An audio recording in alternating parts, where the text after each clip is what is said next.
Creative Stories Telugu.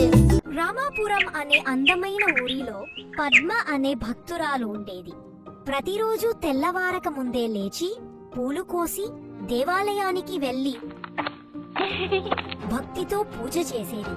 ఒకరోజు పూజ తర్వాత పద్మ ఓ సుందరి ఖరీదైన చీర ధరించి బంగారు నగలతో ఉన్న మహిళను చూసింది.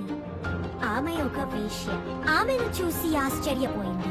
కొంత అసూయ కూడా పుట్టింది. Oh my God. ఆ రోజు రాత్రి పద్మకి అదే బంగారు చీరలో ఉన్న మహిళ ఉన్న కల వచ్చింది.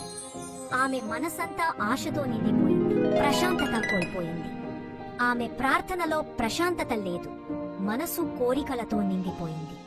ఆమె శరీరం గుడిలో ఉన్న మనసు మాత్రం ఆ మహిళ ఊహాలోకంలో ఉంది. లత తన మనసులో, దేవుడా, ఈ జన్మ నాకొద్దు, నీ సేవ చేసే భాగ్యమివ్వండి అని అనుకుంది.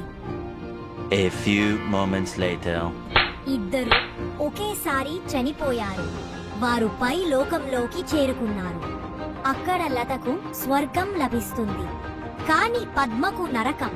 పద్మ దేవుని అడుగుతుంది, స్వామి, ఇదే అన్యాయం. నిరంతరం భక్తితో మిమ్మల్ని పూజించాను, నాకేమో నరకం.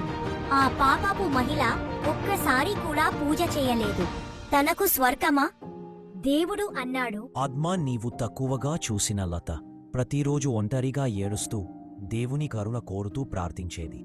లత పాప జీవితం గడిపింది, కాని నా కోసం మనసుతో విల్పించింది. నీవు పద్మ కోరికల్లో చిక్కుకుని భక్తిని కోల్పోయావు.